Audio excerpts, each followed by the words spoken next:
So I have two disclaimers. One, I'm not a woman. And the second, I'm not Anjana. And I know that many of you will be very disappointed because I'm a very poor substitute for Anjana, because she's a much better speaker than me, but I'll try to do my best to. So, can you get the first slide, please? Yeah. So, diabetes in women, I know it's late in the day, so we'll try to go a little fast. And so, what is different? No conflict of interest. Why women? Obvious. 50% of the world is women, so we can't forget 50% of the world. Now, if you look at the ICMR INDIAB study, question often asked is 101 million. I've seen in every hall, every talk, the slide being shown. But the question that they ask is it more in men or women? Well, to be honest, slightly more in men, but it's not even significant. 12% and almost 11%. So don't ask me why, but maybe it's because in the younger ages men have little more, and then older ages women have little more. But it's you can take it as 50-50, and also you will find for certain things, obesity. Look at obesity. Certainly more in women. Hypertension, as expected, little more in men. Very little information available on comprehensive diabetes care. Yesterday, during the fellowship meeting, you all might not have been there. I talked about the ABC, that is glycemic control, A1C, blood pressure control, B, and C, cholesterol. And I said that if the A, B, and C, with a little help from D, which is discipline, which includes diet, exercise, and so on, I made a statement that we can actually have a diabetes complications free world. So it's very simple. As long as you control A, B, and C, you should be able to do that. So this is A. And we have kept, for INDIAB study, we kept very loose criteria. I'm criticized. Why 7? You should have said 6. Why 149? You should have 120, 80, and so on. But even in using these loose criteria, believe it or not, in the whole country, when we looked at those who already had diabetes and were already on treatment, only 7% of Indians had achieved all these three loose criteria. Okay. So we had gone stricter. That's what I'm trying to show here. And then if you look at blood pressure alone, it's about 50%, but blood sugar A1C is only 35%, and lipids is about 40, and you can see in women it's less. So lipid control, I mean, more men are getting statin than women. Because people think women don't get heart attacks. That's not true. Okay, and if all the three together, it's only 7%. Now, if you look at the complications of diabetes, this is a large study which we looked at some time ago. You can see that if you look at various complications, neuropathy not very different. Peripheral arterial disease actually higher in women, okay, and microalbuminuria slightly higher in males, but these are not significant differences. Now, if you look at risk factors for diabetes, you have calories, decreased activity, and stress. And if you look at dietary factors, of course, women eat less than men. We all know that.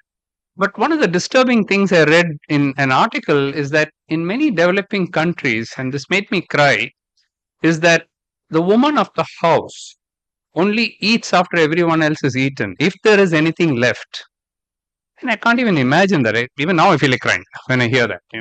So this is not fair. In many countries, this is still the case, and they don't get the proper nutrients. Physical activity. Now, if you look at physical inactivity as defined in this large study, INDIAB study, 63% of women are inactive. Whereas, of course, not that men are much better, 56%, but still it's worse.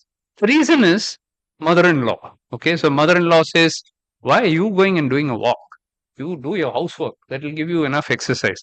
All these things exist culturally. Okay, so if you look at those who have met the WHO 150 to 300 minutes, how many percentage of people, not that men are much better, but women is like 4% of all women. This is not hospital data. I'm talking about entire nation data, the most valuable data you can get.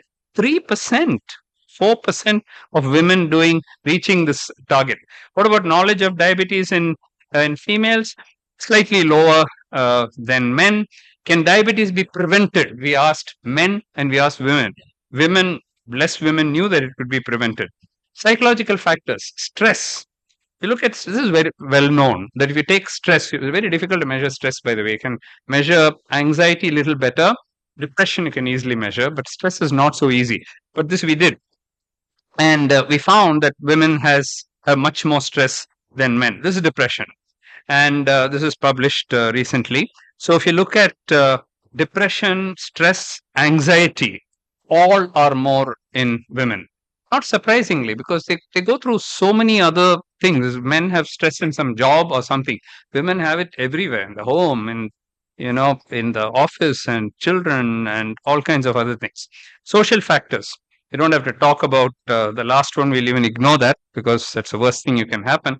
But even lack of independence, societal norms, economic factors. If you look at literacy rates, much higher, maybe not in Kerala, but in all other states, definitely women they have lower income. Even for the same job, they don't get the same income. You have two doctors, male, female, male will be paid more. Okay. Is it fair? It's not fair. I know that, but that's the truth. Okay. So what can we do about it? Now, turns out this is another paper which Anjana did some years ago. We just asked a simple question. Okay, diabetes is rising, the incidence of diabetes is rising. What can you do to prevent it? So we use some kind of mathematical modeling actually based on new onset diabetes, 10-year follow up of the cure study. And it turns out that both in men and women, just if you follow a healthy diet and physical activity, 54% of new onset diabetes can be prevented in men and almost 60% in women. Now, we know that we are a carb rich nation and we are eating too much of carbs. So, we asked another question. Now, we can't do a 20-year follow up study giving some people high carbs, some people low carbs. We can't do a study like that. So, we had to use mathematical modeling, and we had this Srinivasan Sheshadri, who's a mathematical biologist. So, he could do lots of. So, we again use in depth data, and then we asked the question, how much of carbs have to be reduced and what do you replace it with? One paper is here and the other one in Nature Medicine will probably get in quite soon. And what turns out, you don't have to go to zero carb diet and keto diet, and you don't have to do anything very fancy. Just reduce the carbs by 10% and replace that 10% with protein, preferably plant protein. Okay, healthy plant protein. Keep the fat the same, but take MUFA and PUFA instead of, and then of course increase your fiber, which will happen when you take more protein. Yoga, very important. There's a paper which just accepted publication, International Journal of Yoga. We looked at physical and mental health after doing yoga, and we were able to see that there was good improvement. This funded by the Ministry of Ayush.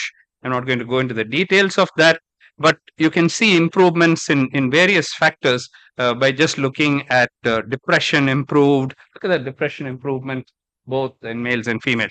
So now coming to physical activity. Now this is where I just cannot match Anjana because her passion I don't have for physical activity, and I'm going to show you this. So she first looked at the exercise patterns and in the DCLIP study, and it turns out that all women knew that. So first we asked question, men and women, do you think exercise is important? Very important, very important, very important.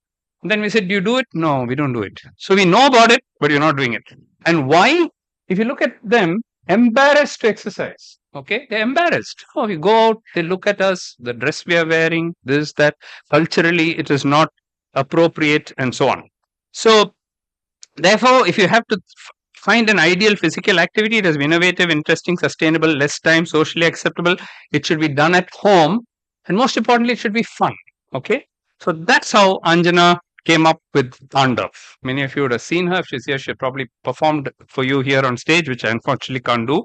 So Tandav stands for Taking HIIT and Dance to Adolescence for Victory over NCDs. So Tandav, and of course, the Shiv Tandav. So it's a nice name as well. So you merge HIIT and dance and make it interesting. Okay. So this is not just something which is just made up like that. She did a pre-test, she went to St. John, she measured the aerobic activity, the VO2 max, and how much has to be done. Very scientifically done. This is also funded by UK, by NIHR. She took 23 girls and did very detailed studies on them. Published the methodology part first, showing that the first dance-oriented physical activity, culturally active. And then you may say, well, only 23 women. Now she has got several thousands, tens of thousands of women on whom she has done this. We have taken it to schools and made all the children do it. Then conferences, if she's here, I'm sure she'd have performed. And so various conferences, and it all began with a vision. Okay, exclusively for adult girls, And you can see Anjana also there with her partner who dances with her, Ranjini. Is also a scientist working with us. And so that's Tanda. Novelty of the project is that it incorporates HIIT into dance forms. It's the first of its kind. It targets Asian Indian adolescent women. Short time is needed. Can be done anywhere. It can even be done virtually now. So you don't need to actually come here to do that. So regular classes are conducted every Friday, online, offline, and it. No, I missed the most important part. She'll kill me if I don't show you. So okay, I think there is a. Yeah, let's wait. She talked something about it. I think about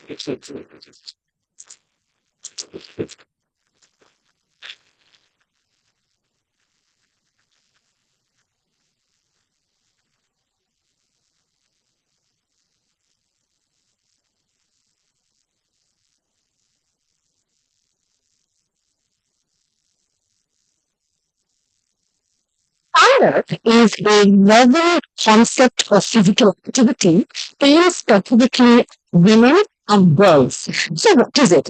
It is a concept which combines high intensity interval training, which is a certain type of exercise in which you do high intensity exercise for short periods of time and get all the metabolic benefits that you would get from longer period of activity. So that's high intensity interval training. If you combine that with dancing, this concept is called as Tanda. The Tanda dance routines generally refers to music, folk songs, regional music, and some Western songs that South Asians generally like to. It essentially is high intensity dancing, simple, it's repetitive, the choreo is very innovative, and why is it very special? Because the minute you say dancing, it brings a smile on the lips of most people. People connect with music, and then you start having this whole feeling of wanting to do this exercise.